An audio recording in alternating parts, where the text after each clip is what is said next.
Welcome to the Self-Reflections podcast. I'm your host, Klaudia Gebert, and today we're diving into an incredibly moving and transformative story. Our guest is Tracy Hart, who shares her powerful journey of overcoming an eating disorder that stemmed from childhood, trauma, and years of emotional pain. Tracy opens up about how disordered eating provides a false sense of control in her life, leading her down a path of self-sabotage and isolation. The turning point came when a life-threatening incident put her in the ICU, forcing her to confront her eating disorder head-on.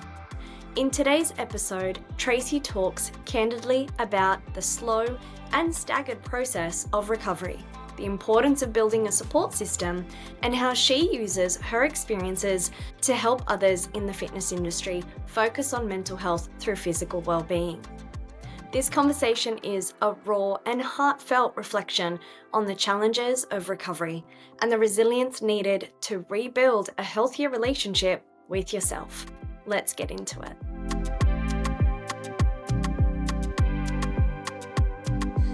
Thank you for joining me on the Self-Reflections podcast. I'm Klaudia Gebert, and today I have with me Tracy Hart. Hello. Thank you very much for taking the time to come onto the Self-Reflections podcast and to be able to share your story. To begin with, Tracy, what gravitated you to the Self-Reflections podcast to share your wonderful story with us? It's just good because obviously I'm an ex-client of yours, and seeing something like this come up, I think it's just beneficial to speak about things that a lot of people don't speak about. And at the end of the day, it's just like going, we're never going to help anyone or assist people on their journey if we just keep to ourselves and be like going, oh, I got through this, I'm just going to carry on and put my head down. Mm-hmm. Without vulnerability, you don't really find your people. So doing things like this, I feel like it just opens up the conversation, and it's not as bad as it seems when you're dealing with something on your own. Mm-hmm. And thank you so much for your vulnerability and your courage to come onto the podcast today. To kick us off, can you share a little bit about some of your early life experiences? Yeah, grew up with a single mom. She suffered quite a lot with DV background. Absolutely amazing woman. But it just felt like we never had not a stable home, but we were kind of always moving around. Mm-hmm. So kind of having that foundation, like when I speak to my friends and stuff like that, was just like they lived in their home for all their life. And it's crazy. Back then it was just like, oh, it kind of seemed like fun, always moving. But then looking back, when I see certain traits that I have that I'm healing through now, as in if I have to move, how anxious I get. Mm-hmm. And it's just like everything kind of, when you start looking at your childhood, you're kind of like on, oh, these are the reasons. Or even like the funniest thing, when I'd go traveling or go on holidays, I'd always be panicking when I'd start packing. Yeah. And I was like, what is wrong with me? I'm going away for a weekend. Like, why am I getting sweats? And it was just, everything would start feeling uneasy, uncertain. And that also then, what I've realized, stems from not having control. Mm-hmm. So all that stability, I think, growing up that you've mentioned, yeah. Right? Yeah. Mm. And don't get me wrong, like my mom is like superwoman. Like I couldn't speak highly enough of her. Mm-hmm. She done what she done best, and to look back now, it's just like going, wow, this woman was, any other woman would have broken down. My mom, mm-hmm. Nah. Mm-hmm. Absolute warrior. I love that. And sometimes, coming from a history of toxic relationships, you do have to put on those brave big girl pants and just have to show up, especially if there are kids involved. And it sounds like that's what your mum did. Yeah, you wouldn't even know. Yeah, wow. And I think that's where kind of my self-sabotage or disordered eating kind of stemmed from. It was just like, I knew what was going on, but for my mom, it was like, I have to protect my children. Mm-hmm. And just do what she could. Mm-hmm. Whereas it's like going, I could feel there was something wrong. So then again, that like lack of control, which stemmed into my later years in life. Mm-hmm. How were those later years in life? You just mentioned eating disorder. Yeah. Did that start very early for you, or how did that develop? 13, when I started my healing journey, I really had to like pull back the layers and be like, what was my first episode? Or memory of the memory. episode, yeah. Yeah. I remember I came in from school and I'd had an absolute horrible day, getting bullied. I was like the chubbier one in my group.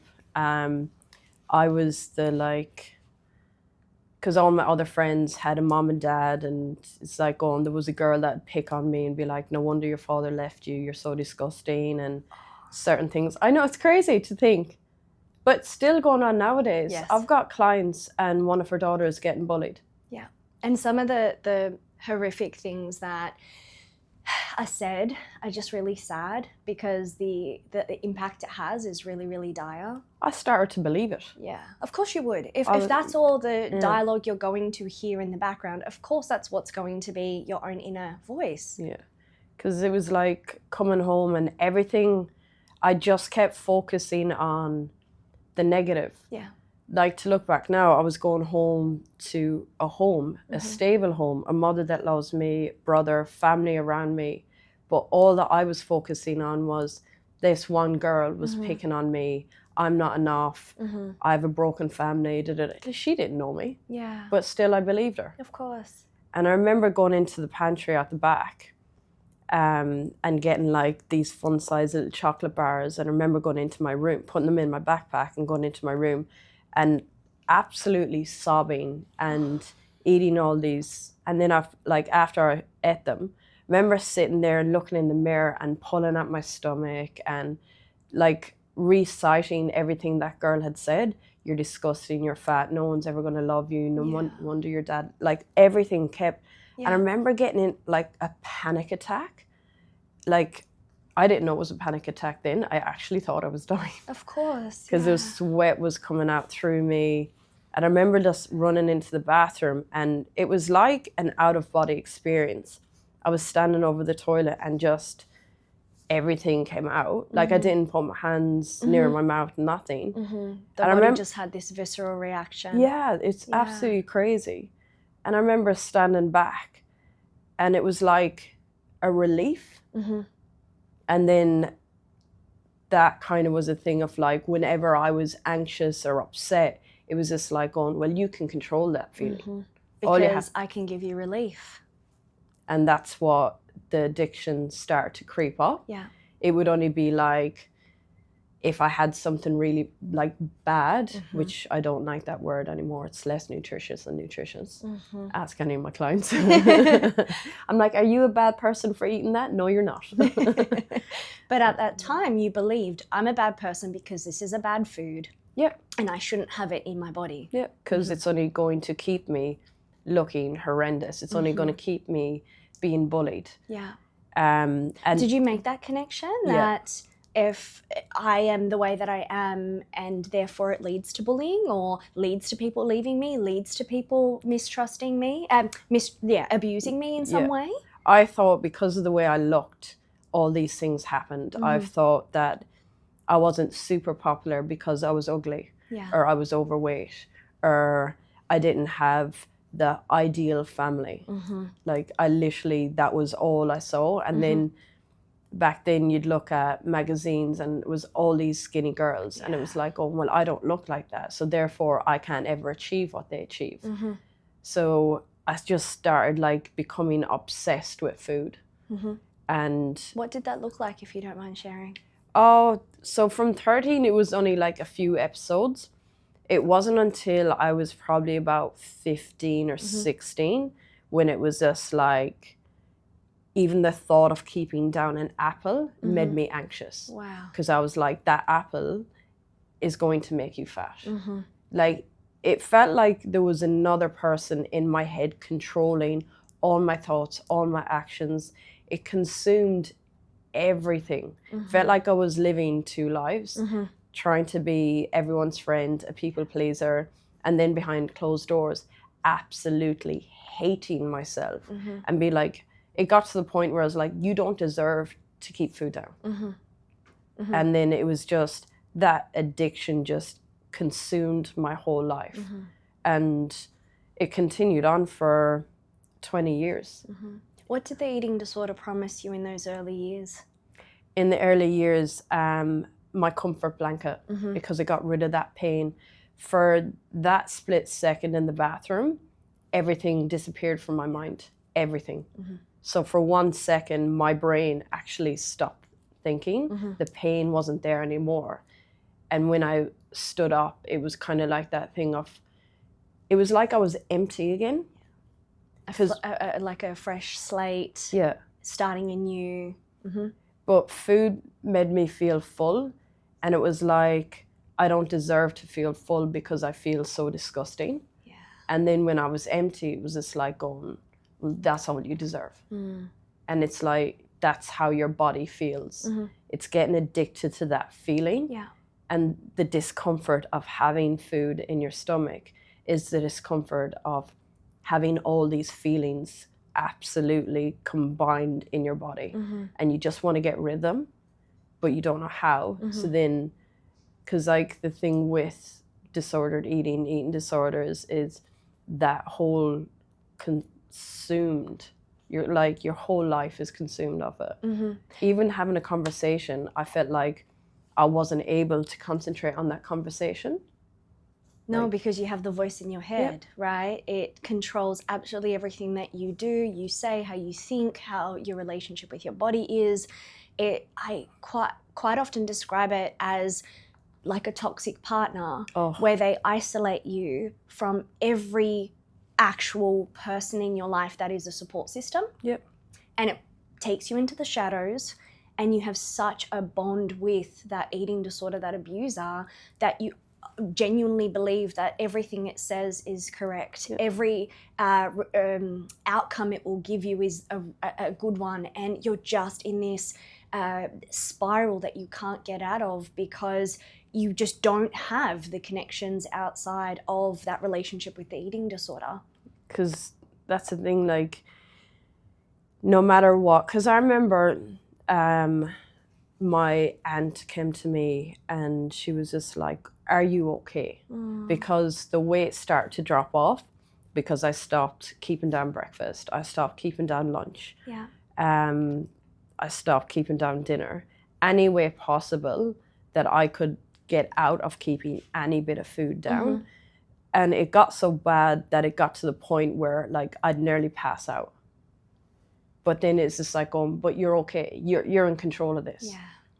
Like literally it's convincing you. You're fine. You're still breathing. You're fine. Like I'd get heart palpitations. My sleep was disrupted. I lost my period because I was still trained. I started kickboxing. So I was going for my black belt. How old were you around? 16, 17. Okay. So I was training. I was getting up in the morning and I was going for a jog. I was going to school, coming back. Before I had dinner, I'd go for another jog. Then I was doing Taibo videos, 2 or 3 Billy Banks. Or that. And I just remember the sweat coming out. I don't know how my body kept going. And then I was training kickboxing twice a week as well. This is the hook, right? Our body keeps going until it doesn't. So that's why the commentary of you are fine, nothing's wrong, you don't have a problem, it's not an issue, you believe because you're able to upkeep with all of these things that you've just described. Sports, showing up, just doing 1,000,001 different things. And of course, you're now looking back, genuinely asking, I don't know how my body survived. The body pushes itself and convinces us that it's fine when internally it's actually not. It's the body is like, that's why, like, going through all of that, I kind of like was struggling to be like, going, well, what's my purpose? Why am I still alive? There's no way I should be alive. Like, the only reason I started healing was because I ended up in ICU. How old were you when that happened? That happened in 2017. Okay. And I was with a partner at the time. And I remember leading up to that, we'd went on a weekend away with all his friends. And one of his friends must have heard me in the bathroom and came out, and we got back from the weekend and he was just like going, all my friends are telling me like this is going on. Yeah. And I lost it. Wow. Like I spun it on him. How dare you like made him feel bad? Mm-hmm. When in fact in my head it was like, go and protect yourself, deny, which is one of the most horrendous things, because I was you would lie about anything. Yeah, to hide the eating disorder. Yes. It's like you literally become, and then people know that because they can see the difference in you. Yeah. But then you're like full on looking at them straight in the eyes and being like, oh, no. Mm-hmm. So it's like, how can you find deep connections when you've had this mask on for so long, but in the back of your head, you're like, but you're protecting yourself? Yeah. Like, well, people don't connect with you, right? They connect with a version of you that you're pretending to be, that your eating disorder is happy for you to be, which then really diminishes, like you said, the genuine connections with those around you. You know, so you're alone in all of this and often feel it. You just convince yourself otherwise, or it convinces you otherwise. Yeah, because that's the thing. Like, I remember so many times, like, looking for resources, and I remember going to one woman.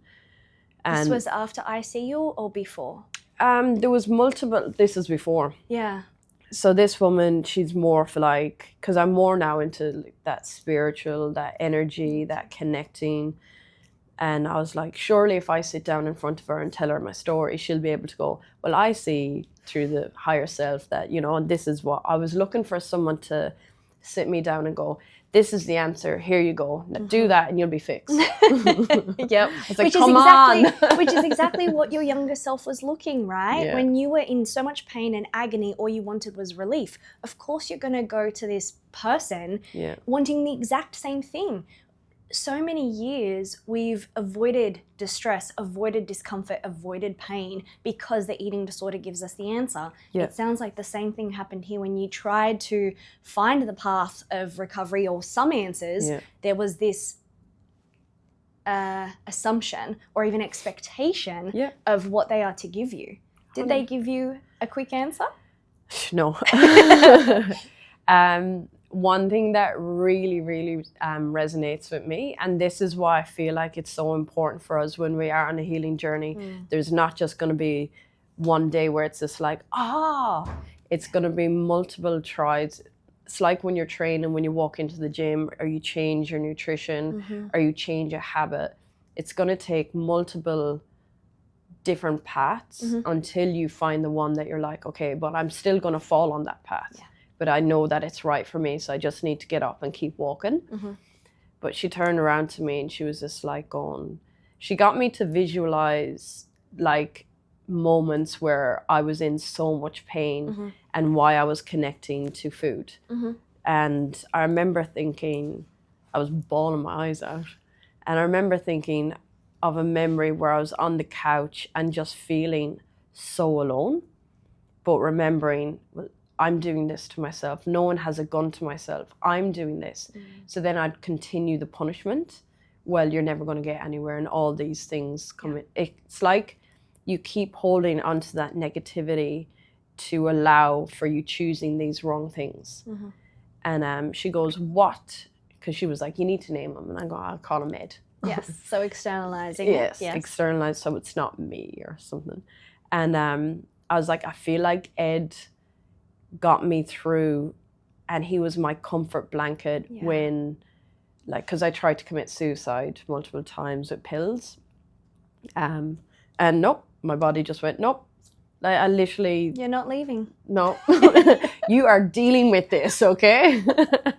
But yeah, I remember like taking so many pills one night because I just, once again, the loudness in my head, the noise was just so debilitating. I remember taking all these pills, writing a note and everything. And obviously they say now when you write a note, that's your massive cry for help. Yeah. But going to bed, closing my eyes, I was only probably about 15 at this stage. So young, Tracy. I felt older though. Yeah. I mentally felt older. And going to bed, crying myself to sleep, being like, oh, this is it, like no more pain. And I remember waking up, I don't know what time it was, and just sprinting to the toilet and just that was like, they all just left my body. And then just laying on the bathroom floor and being like, well, that didn't work. And it was like, I was angry at myself. You can't even do that. But obviously looking back now, it's like these things all led up to like, let your mess become your message. Like there's reasons why I'm still here. I truly believe that. Did you have anybody supporting you, knowing about any of this stuff so early on? My family tried their absolute level best to bring it up and talk about it, but absolute stubborn was written across my forehead. And I was like, I don't know what you're talking about. Because no way was I going to tell my mom I just tried to take this amount of pills. She wouldn't have had a clue. Like, she just saw, well, I don't know what she saw, but I would believe that she probably just saw a 15-year-old, because it messes with your, like, you're anxious, you're angry, someone's talking to you and you can't stay focused. So you come across as rude. Me and Mum would like be screaming at each other, like, and it was me, like, I know it was me. Like, you or the eating disorder? Oh, Ed, problem. Yeah. I'll blame Ed. No, Mum would say otherwise. I guess the reason why I'm asking is because it's so easy when someone is trying to shine a light on the eating disorder comes in and through us attacks the person, just like you described earlier with your partner at the time. It will attack whoever is in front trying to wriggle their way in to help you as the individual. Yeah. And it's not to say that, we blame everything on the eating disorder. You have, part responsibility in that, you know, but I think it's also acknowledging how lost we are in the struggle of eating disorders hold on us. I didn't know who I was. It was like I was trying to morph into like such a people pleaser. Yeah. I wanted everyone else to be happy, but at the end of the day, it's because I felt like, well, I don't feel happy, but I want everyone else to feel happy because I don't deserve to feel happy. And as a child, it's just like, oh, where is this stemming from? Like that's what really got me. And digging into it, it was just like, from a young age, I remember something happened when I was about 4 or 5. And it's a vague memory, but it's also a memory of a man that just, I do not, like, I've let go of that pain. Yeah. But I just remember him trying to put me to bed, and I remember like feeling scared. So things like that leading up to it, and like, I don't blame one situation. It's never that simple, It's is it? never, ever. Because I used to always, when I was researching it, like trying to find how to fix myself, I was like, surely something massive would have happened to me. Like, why am I doing this to myself? And then the more I dug, the more I realized it was all these little building blocks. Yes. And because I wasn't able to understand anything, it all just came crashing down, and self-sabotage was just such a massive thing. Because even if I was to go do something simple like sweep the floor and be told I'm not doing it right, it's like, oh, I'm not good enough. It would internalize and just keep piling onto the narrative that you've already created for yourself. The world is unsafe, I don't have a place in it, I'm not enough, anything I do is not enough, anyone I connect with is going to hurt me, leave me, abuse me, and those narratives, it fuels how we act and also how we then perceive the world. We look for things that just reinforce that way of thinking, which means it's a perpetuating cycle that we are in. So I love that you said it's not one thing. Absolutely, I agree. It's multifaceted. But even us engaging in the world that we live in and those narratives influencing how we feel, influencing what we do, that perpetuating then will lead into the eating disorder being even more rigid, inflexible, harmful over time. Oh, 100%. Like, growing up without a stable male figure, I found that when I got into early relationships, I was looking for them I was looking for a way out before the relationship even started, because I was like, well, they don't stay. So, and it was like that constant, like, on edge. And then that just leads to, obviously, not healthy relationships. Nope. No. If I look back on my early relationships, like, I'm saying 17 to like 20, I'm like, oh my God. Like, I was just looking for, like, probably the worst thing, like getting into a relationship, but still wanting to go out and spend time with my friends, still hiding the fact that I'm not keeping down. Like, even when I went to college, I wasn't keeping down food. But that's what it does, though, right? Is it actually looks for people, characteristics in people that are going to help reinforce it. Whether that's the eating disorder or our own narratives, we will find characteristics that will enmesh us with those individuals to then help breed whatever struggles are internally for us. Oh, and I notice as well, like, control has always been a massive thing for me. If I feel like I don't have control, I don't want to part of that person. If I feel like someone's trying to control me, it's like going, bye-bye. Yeah. Like, I'm not going, Safety nope. mechanism kicking in, right? Yeah. Yeah. Earlier in our conversation, you mentioned the ICU incident in 2017. Yep.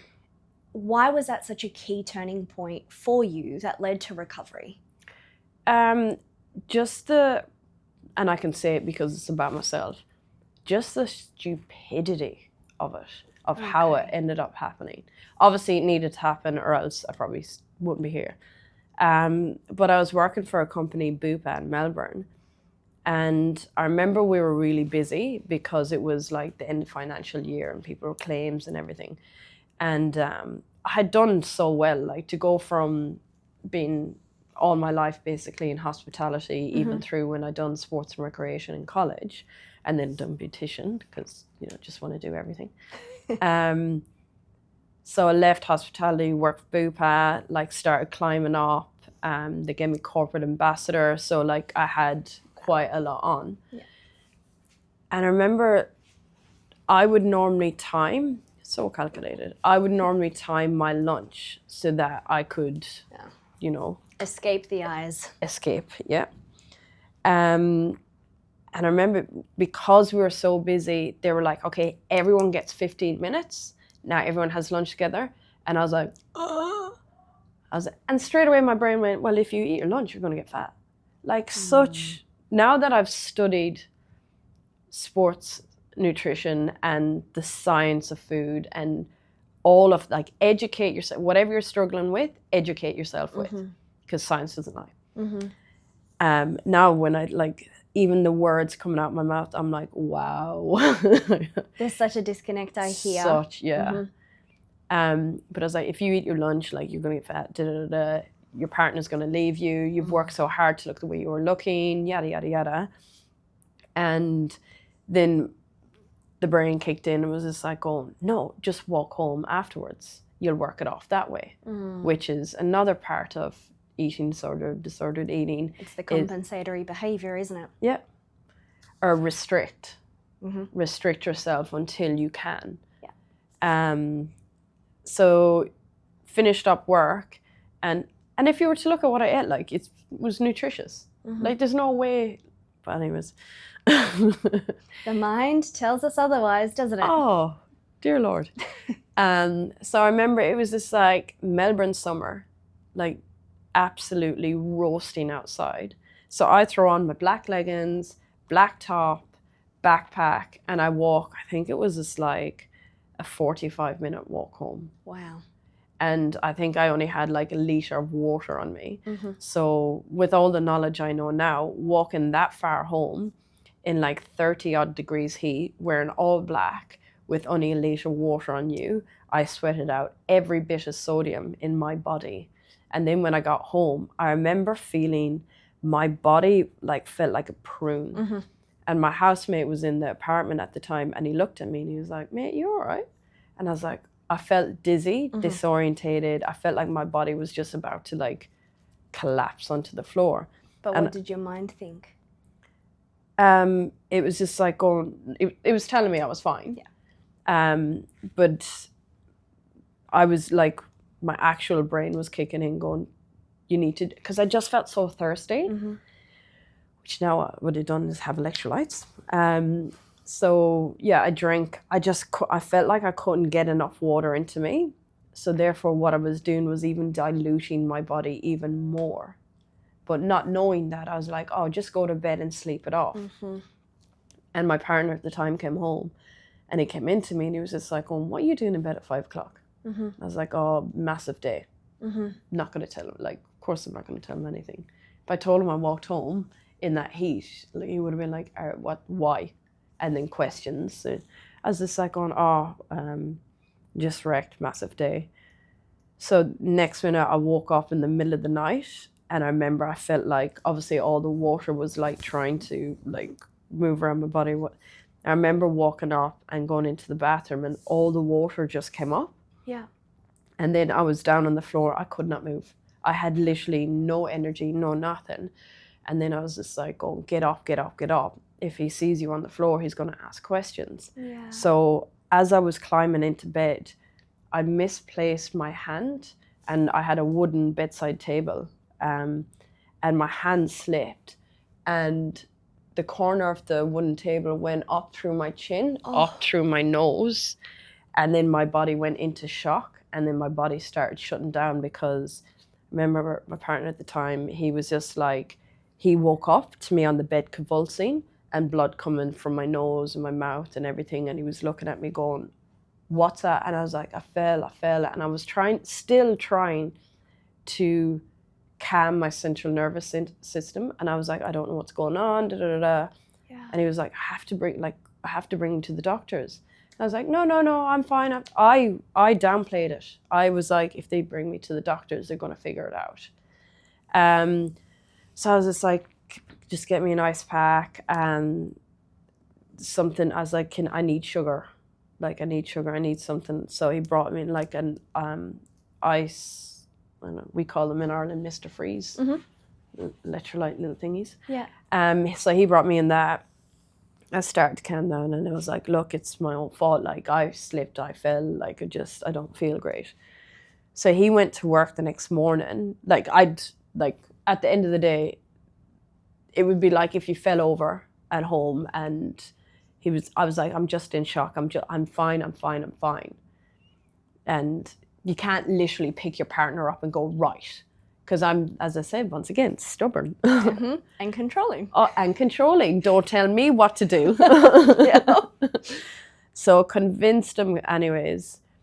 And the next morning he went to work and I was like, obviously I can't go into work, sent a photo. And my boss was like, no, stay at home. But at about 10 o'clock that morning, my body went into convulsing again.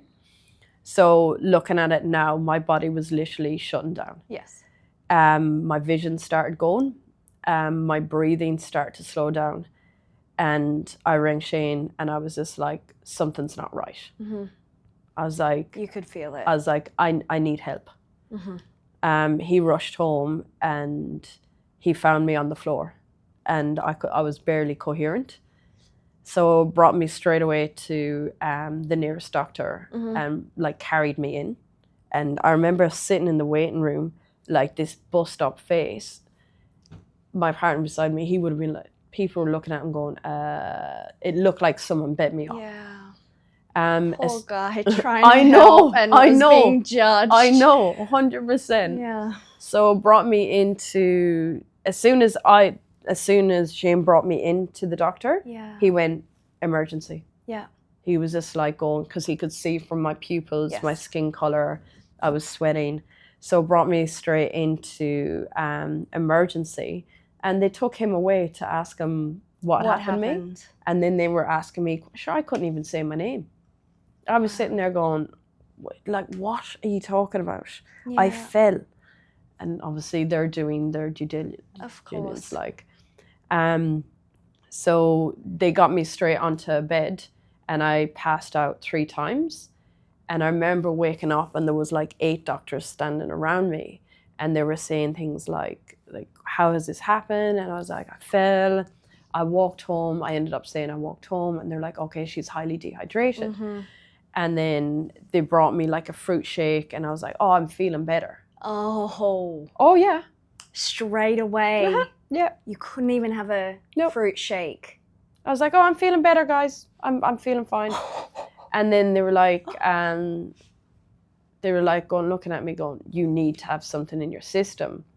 So I took a few sips of the boost juice, and I was like, okay, that's okay. And then straight away, I think I had like 4 or 5 mouthfuls, and I could feel it in the pit of my stomach. And I was just like, this isn't good. Like I didn't want to keep it down. Yeah. Like, you're fighting for your life and you're sitting on a bed, a boost juice, like, come on. And then the doctor pulled us into a separate room, and he said something to Shane, and then he looked at me, and then Shane walked out, and the doctor came over to me and he goes, is there anything you need to tell us? They would have known because they took my bloods and everything like that. And it was like 20 years of pain all came out all at once. And they're like, you're dying. You're dying in front of us. Can you tell us what's going on? And I was like, I've been suffering for 20 years. I'm bulimic. And that was the first time I'd ever said it in 20 years. I'd never once said it before.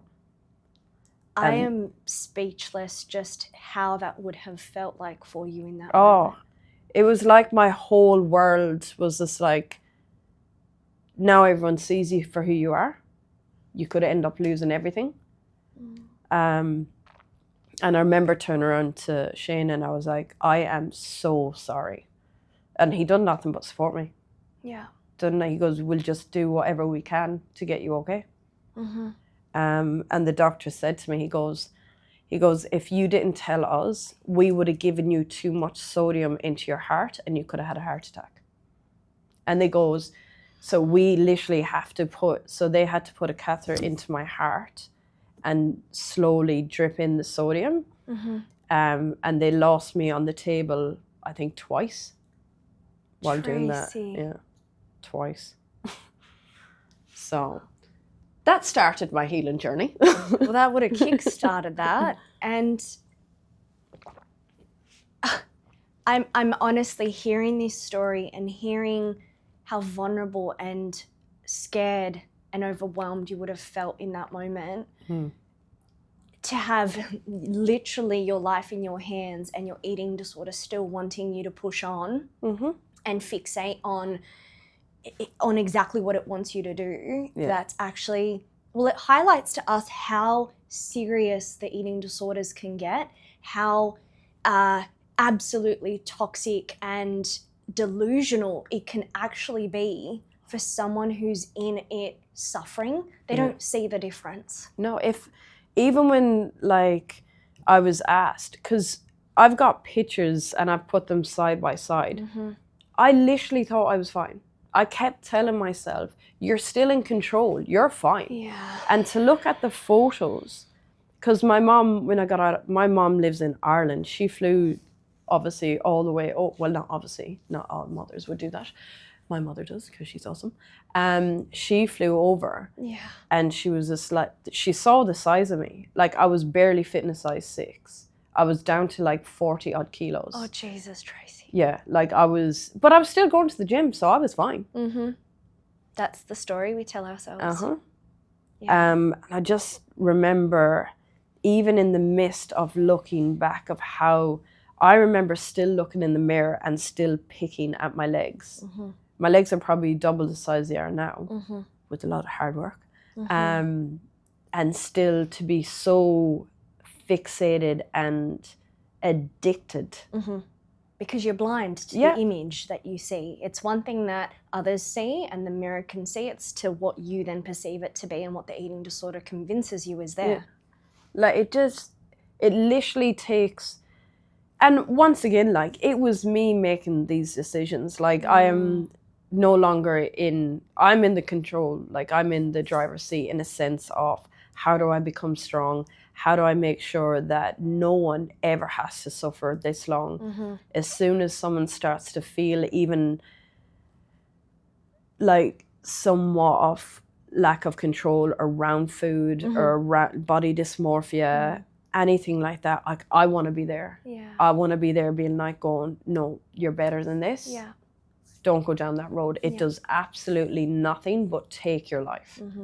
Tracy, tell me what the recovery journey is like in those early days.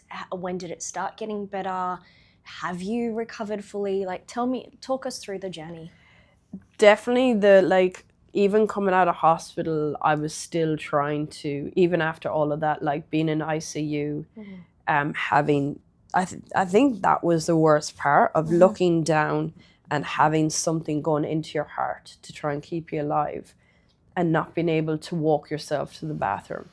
Like, you would think I'd walk out of there and be like, oh, I'm all fixed. I'm going to eat and I'm going to be the best person in the world.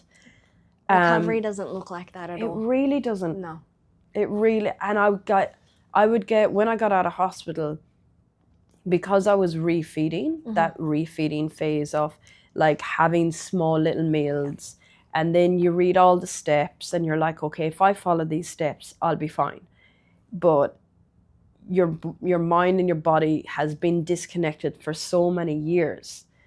And then you start to bloat, and then you're not able to go to the toilet because I was pumped with so many drugs or like pharmaceutical stuff.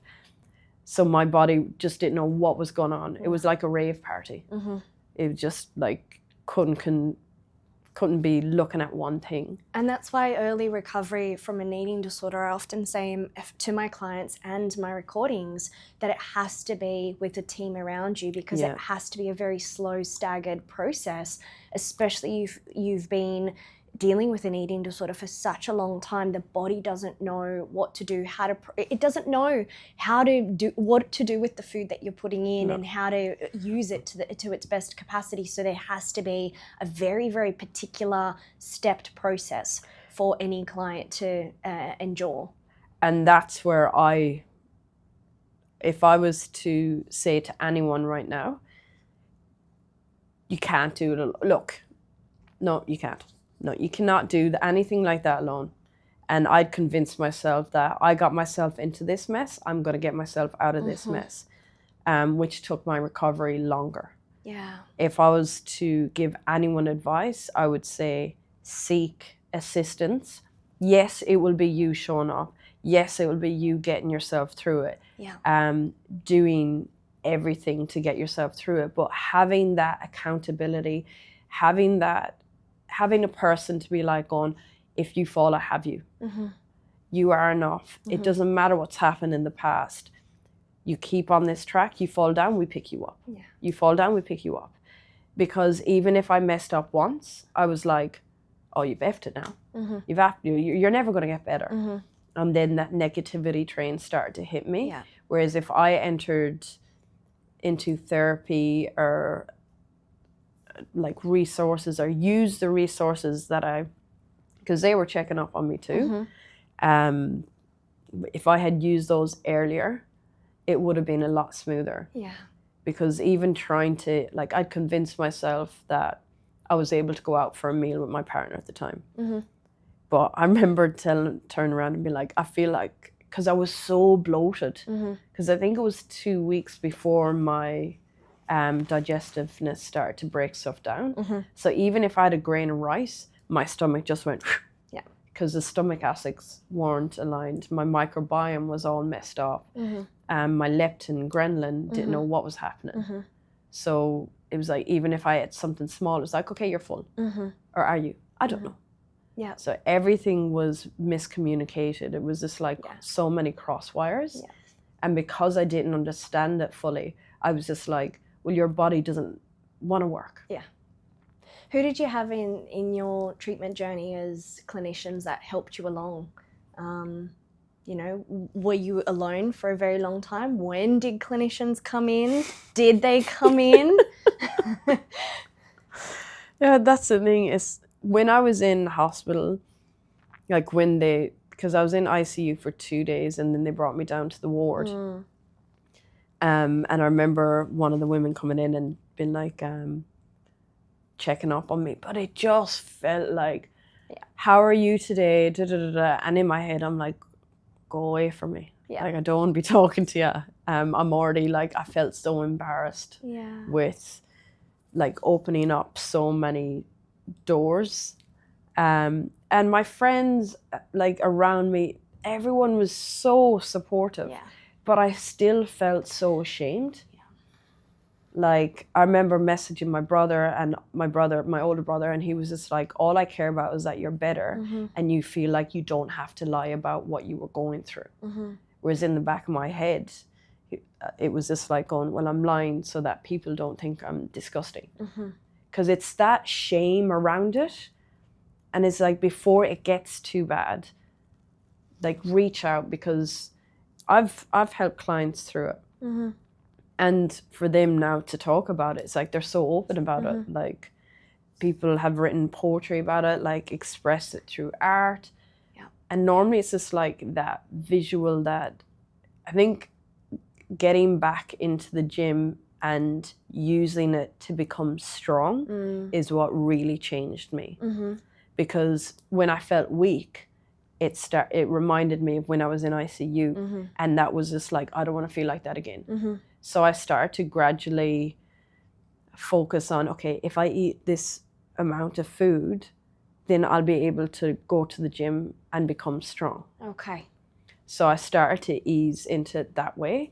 But I was still having like episodes, but it was nowhere like near what I was doing. And with recovery, we don't expect it to be a straight line. There are setbacks, there are episodes. You're learning from everyone that you have. You're getting stronger every single time. And sometimes you do have to fixate on something that's enough for the time being until you surpass that, and then a new goal gets, I guess, created based on what you're ready to see. Because if someone came to you and said, okay, well, we're going to put you on this many meals and you're, not allowed to go to the gym, and this is, you can't, get rid of any of that food, you would reject all that, like any client with an eating disorder. So I think there needs to be, I find with clinicians, an understanding that if you're working with someone with an eating disorder, you have to be working at their pace, but also keep them accountable to keep going. There has to be a good middle ground there. Yeah, 100%, because coming from that, it's just like, it's a control thing. Yeah. It's a protectiveness. And then for someone that you don't know, even though they've got all the experience in the world, it's kind of like going, you're telling me how I should treat my body. Yes, okay, I haven't treated it great in the past. People change. But yeah, it's just kind of, what does recovery look like for that person that's sitting in front of you? It's unique. Yeah, it really is. There's great guidelines, because I remember, so to answer your question, you were the first person I seeked help. Really? Yeah. The first person that I sat down and told 100% the truth. When we were going to be working together for the fitness stuff? Because you were never my client. Was it you? Oh, it was Melbourne then. Yes. Oh, I was... No, you've never been a client of mine. We sat down here when you were already in the area and established, and we're wanting to cross clients between someone who's in PT that has an eating disorder education history, and I was an eating disorder clinician wanting to help my clients with someone who has eating disorder knowledge in the industry. So, okay, now I was there thinking, I was like going, because when I was speaking to you earlier, I was like, oh yeah, I remember coming in here and that was my first time to ever speak about it. And then I'm just like, oh no. No, because to get out of hospital, actually, I had to do 10 sessions. Yes. Yeah.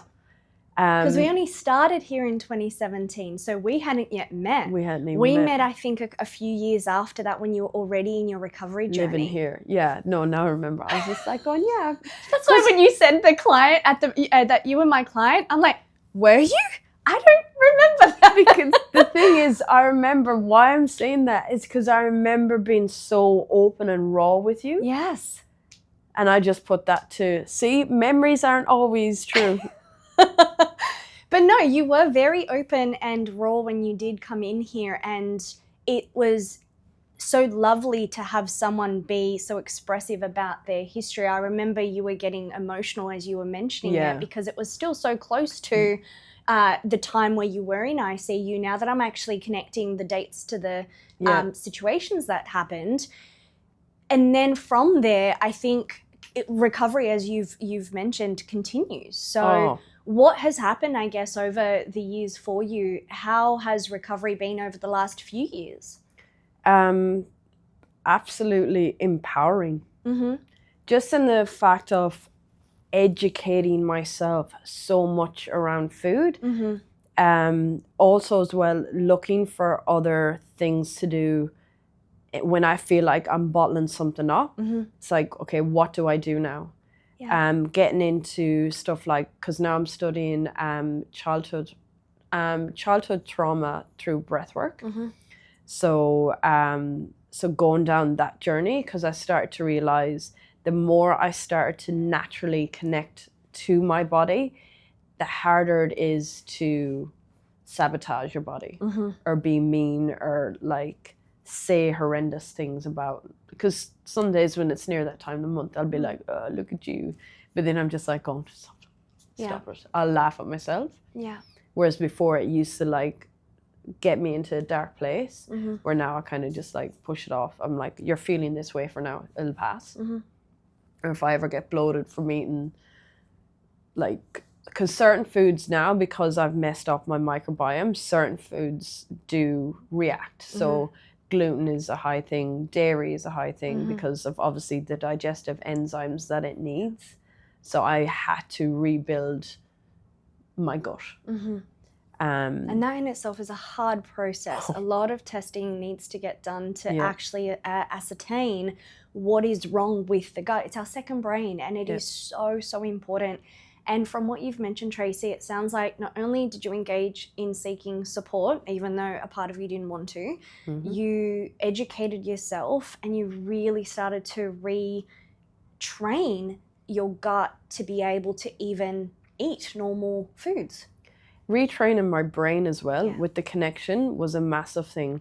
Seeing food as, this is what's keeping me alive. This is what's going to give me good skin. This is what's going to get me through the day with energy, and connecting it like if you're to look at a garden. And what you like, how do you look after the garden? How do you externally, like everything that you feed that garden is going to show externally. So then I start to see myself as like going, well, if I don't start eating right, I'm not going to look and feel great. And then how am I going to end up in a fitness industry? Like I have to walk the walk.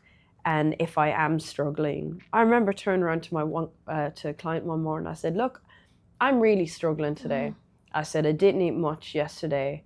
I had an absolute massive day, so I don't have a lot of energy. Do you want to go for a walk? And obviously you don't charge them. Do you want to go for a walk? And I remember she turned around to me and she goes, thank you so much for being honest with me. And she goes, to be honest, she goes, I didn't really want to lift anything today. But instead of trying to be fake in front of that person who could see the difference in my energy, I was like, oh, I'm just going to be real with you. This is where I'm at today. Do you see eating disorder traits in your clients? Yeah, I can pick it up. I can pick it up so fast. Even having a conversation with a random person, how they speak about themselves or how they speak about food, I can pick it up within a second. Which, once again, we go through things to grow through them. And a massive corny one as well that I heard the other day is, to heal, you have to reveal. So sometimes, like, even when I do a consultation with the client, before like taking them on, I like opening up and asking certain questions, and like, what's your day-to-day look like with food? Oh, I don't like to eat before a certain amount. Oh, and why? Oh, because I heard fasting. So when people go on the whole train of I heard, one size doesn't fit all. Yes. So to restrict is so close to leading down a wrong It's a very slippery slope. We like to then justify those things and then not catch ourselves when we're falling into harm's way. Yeah. And the good and bad food. Oh, I ate really good today. And I'm like going, so what does that look like for you, nutrition-wise? Do you mean you had a lot of protein? Do you mean you had like more carbs? And they look at me and be like, no, it was good food. And I go, well, so then putting it back to educate rather than not acknowledging it, because it's those things that I didn't have like in my background. I hadn't educated myself. And you just hear a lot of people go like, oh, when people have disordered eating, it's so vain. It's like going, oh my God, it is the most deep-rooted. Yes. And a drug addict. Okay, take them away from drugs. Yeah. They're going to detoxify from the body, and they're going to have certain things that they don't, certain situations where they don't put them in. An alcoholic, take alcohol away from them. They're going to once again detox everything. What do you do with someone with disordered eating? Take food away from them? You can't. So it's about the main thing that I find is find a support network, educate yourself as much, and just talk about it. There is literally no shame in it, because as soon as someone says to me that they have body dysmorphia or they fear certain food, I'm like, okay, let's open this. Let's open this up. And ask deep questions. Yeah. And then I share a little bit of mine. So it's just like, oh, look, I'm not going to judge you. Because it normalizes it. It allows the other individual to feel safe in sharing that this person I'm about to open up to has had lived experiences, is able to understand me from a deeper level, and isn't here to judge. I often say, take your eating disorder out of the shadows. The quicker you do, the shame no longer exists. It's a preconceived notion that if we speak about it, shame will grow. No, the shame is as big as it's ever going to get if you actually keep your eating disorder in the shadows. So speak about it, and not to trauma dump or to just offload when it's not appropriate. Of course, choose your setting, choose your people. Not everybody deserves your vulnerability, so please be gentle with that. But if you have a safe connection with someone, share that, communicate, and you'll be surprised how beautiful it is to actually feel heard and to just be supported. And it sounds like you're able to do that with the people you connect with. Oh, I have the most amazing community around me. There's strong, empowering women, like my close friends, like one of my best mates I've had for 25 years. Yeah. Like that broke her when she was like, why? And I was like, she was like, why didn't you tell me? Like you could tell me, oh, I'd done something wrong, where we hide the body. Like she's that kind of friend. Like I don't need to use that though. But it broke my heart when I started like opening up about situations and everything.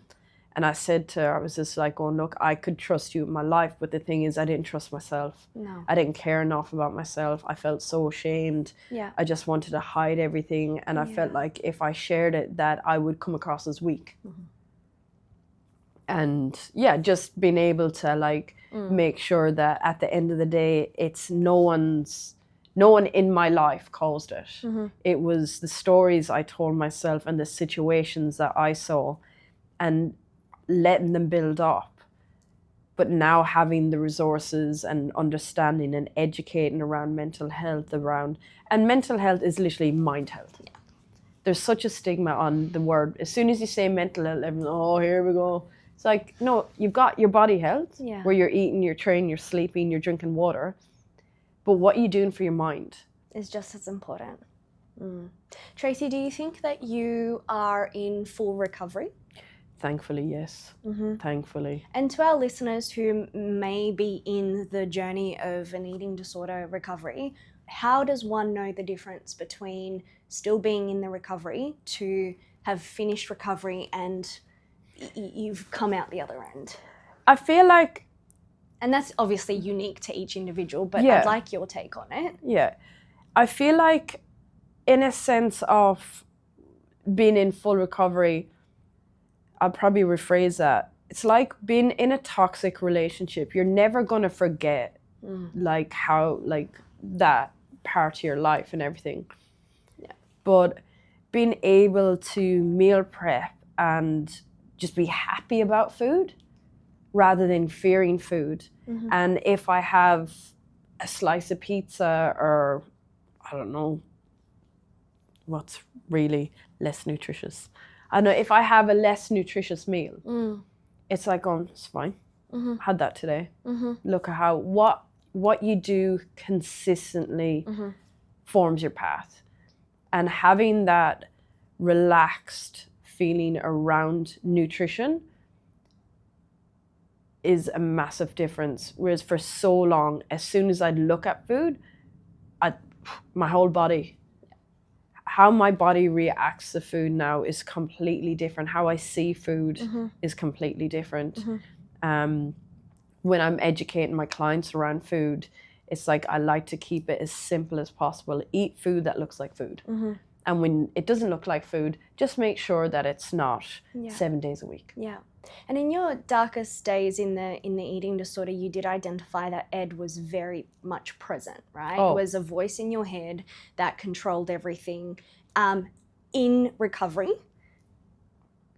in your experience of it, does Ed still exist? Because you did mention that it was like a breakup with a toxic partner. Yeah. With that, if we were to use that as a metaphor, that partner then goes away. We're able to put boundaries in place and not have contact with that partner. That's true. So I guess in the way that we describe the relationship with the mind, does Ed still exist in there? Yeah, 100%. Yeah, 100%. The loudness, the volume is very low. Yes. So when it comes to like, if I've had a crap week or it's around that time of the month and I'm feeling like it could be a thing of being like, well, make sure you don't eat shit, basically. That kind of like, and then I have to be aware of like going to not turn that volume off because it could, like anything, it's just like going, anything that you were ever addicted to, still have to be aware to like not ignore it. And the reason why I wanted to ask this question is because recovery, full recovery, can look like the eating disorder still in the mind, right? We want to accept and normalize that because a lot of clients believe that that will one day go completely, you know, and some clients may, and if you have experienced this, please comment below, but if you, some clients may have completely diminished that voice where others don't. And what I love that you've identified is you've gotten yourself so strong and so aware that anytime that you are vulnerable and it sees you as weak and wants to wriggle in, you know exactly what it's trying to do, you know exactly how to control it and win the battle that it's trying to kind of fight with you, right? And I think that's what recovery for me personally and for many of my clients looks like. Highlighting it, not ignoring it. Whereas before when I was going through recovery, I'd be like, if I don't listen to it, it can't control me. Whereas it's like going, if I'm being like, feeling a little bit down and I'm starting to go, oh, I shouldn't have ate that. Oh God, now I'm going to feel like crap, didn't it? It's like, but it's okay. But it's okay. I'm not going to feel like this. Your body digests it, the stomach, and just go into that rather than what I'd previously do is, and it's a learned trait. My brain was wired a certain way for so long. Yeah. So it's going to be something that I continuously work on and have more resources and keep educating myself and like keep doing the work. I'm not just going to stop doing the work because I'm like, I eat food now and I keep it down like a normal person. I still want to educate myself more, learn more about the brain, why we do it, how to stop it, how to use different resources, how to just, not ignore it. And what I'll do is I'll actually speak with Tracy for her to send me a list of resources or books or community groups that actually really helped her through her recovery, and I'll put them all down in the description below so our listeners can have access to that. Okay. Tell me, Tracy, you've now gone into, well, you described you had gone into the fitness industry. What do you do now? You mentioned that you've got clients, so tell me a little bit about what life looks like now in recovery. Thank you. So I started out my business mainly around COVID, really focusing on mental health through physical well-being. So never weighing my clients. It's mainly progressive before and after photos and measurements. So I mainly deal with mental health through physical well-being, as I said. So I train them at their houses, or I've got a venue close by. So people just contact me through that, and it's been a lot through word of mouth. I call it heart-to-heart focus because it's obviously heart disease is the main kind of killer in the world. And I'm not a coach that just goes, one. Plus, I can't count properly. Ask any of my clients. They're just like going, that was 10. And I'm like, was it? Yeah. I like making it fun. I can't stand in one position for long. I like making sure it's just like going, if you're going to have because even today I went and done a gym session, and you should have heard me bitching and moaning. I feel weak. I feel this. And it's just like going, oh my God, what would you tell your client? Like, because catching myself that way, and I like to make sure that I empower them, because we're so hard on ourselves, and we don't have someone to be accountable. We get lost. Yes. We get lost. So that's kind of, I work a lot with body dysmorphia. Just kind of like going, okay, what does that look like? And just what's in your control today? What can you do today? Because not every day is going to be the same. Yeah. And teaching those learning blocks, the strategies of what can you do today that you really enjoy. Because I noticed that when I stopped doing things for myself, like getting into the ocean, like I've noticed as soon as I put my feet in the water, it's like completely different. I'm the same. Yeah. The energy in the ocean and the sunshine, it's a frequency that just helps your nervous system at the core. Yeah. And I noticed when I wasn't, and then I done a 90-day challenge, a Wim Hof challenge, probably about nearly 3 years ago now. That really helped. Like putting yourself under ice cold water, the tolerance that it builds. So when like Ed would be like going, oh, you can't keep that down. Oh, you're going to look disgusting. I stood under the shower for a minute. You shut up. Yes. The empowerment and the actual sense of control is huge. And I think that ties back to what you've mentioned before, the somatic breath work and getting into the body and getting comfortable with the uncomfortable is so important in not following the carrot that the eating disorder dangles when you have challenges that come up in your life. And I think, you know, when we promote all these different tools, whether it's breath work or whether it's courses or ice baths or even just the ocean, they're all to help the nervous system and for you to get better at getting into the body to feel discomfort, for you to get better at controlling it without using external means like an eating disorder, drugs, alcohol as a coping mechanism. So it's really beautiful that you've been able to explore the different tools that are out there in your capacity to then regain control over something so sinister like an eating disorder.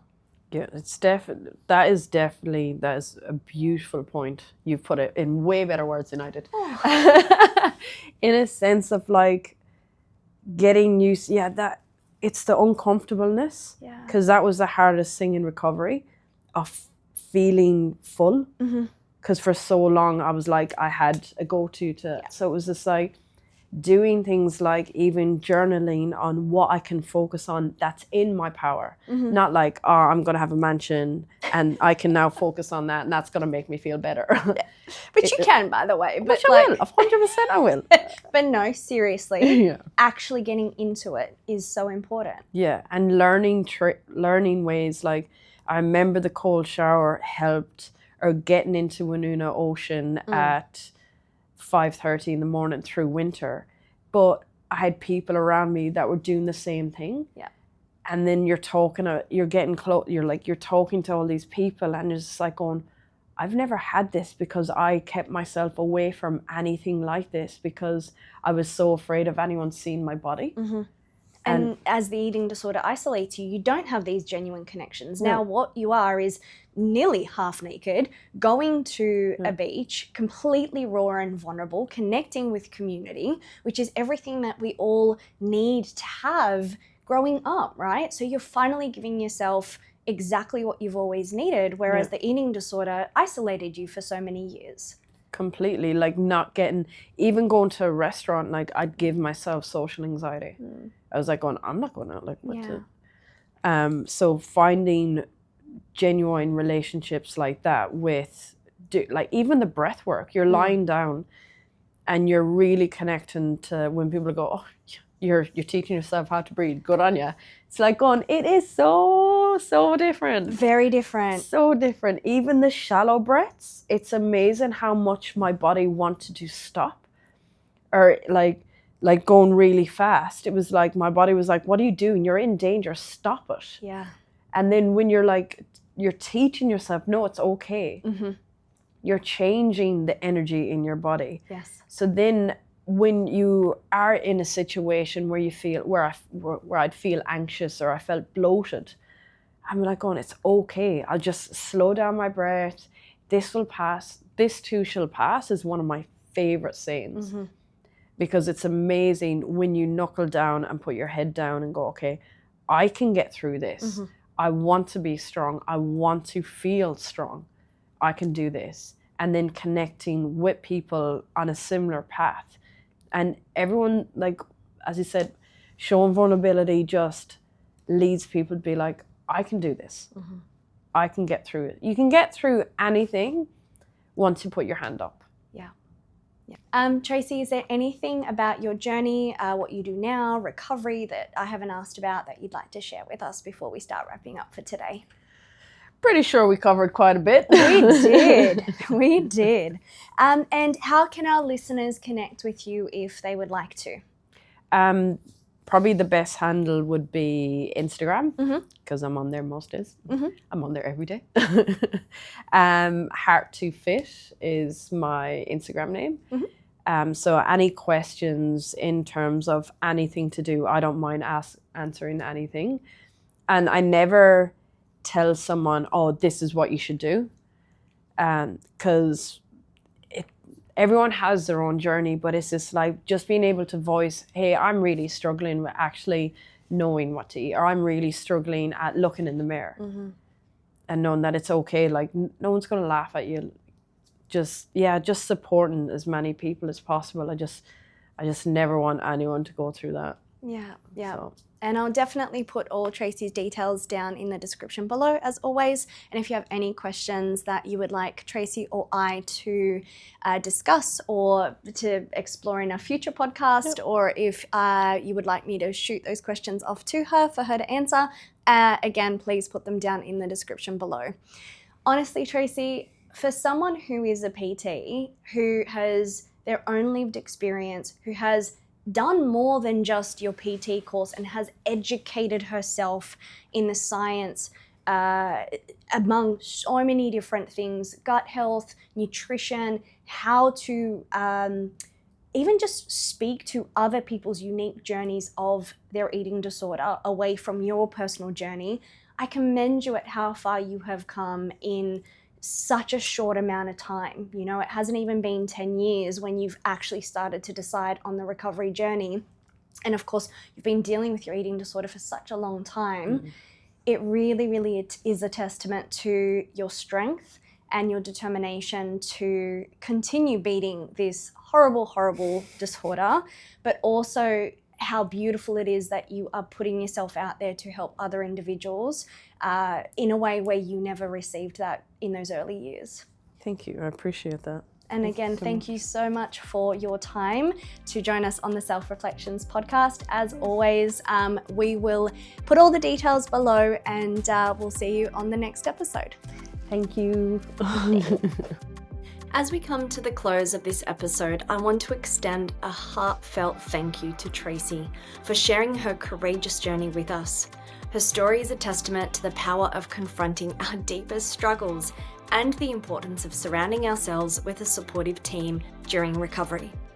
Tracy's insight into the slow and staggered process of healing from an eating disorder reminds us that recovery is not linear, but it's absolutely possible with perseverance, education, and self-empowerment. From her personal battle to her work in the fitness industry, Tracy's commitment to mental health and physical well-being is truly inspiring. If Tracy's story resonated with you, remember that you don't have to go through it alone. Reach out, seek support, and know that recovery is always within reach. Thank you for joining us on Self-Reflections. Don't forget to subscribe for more stories of resilience and healing. Until next time, take care and keep reflecting.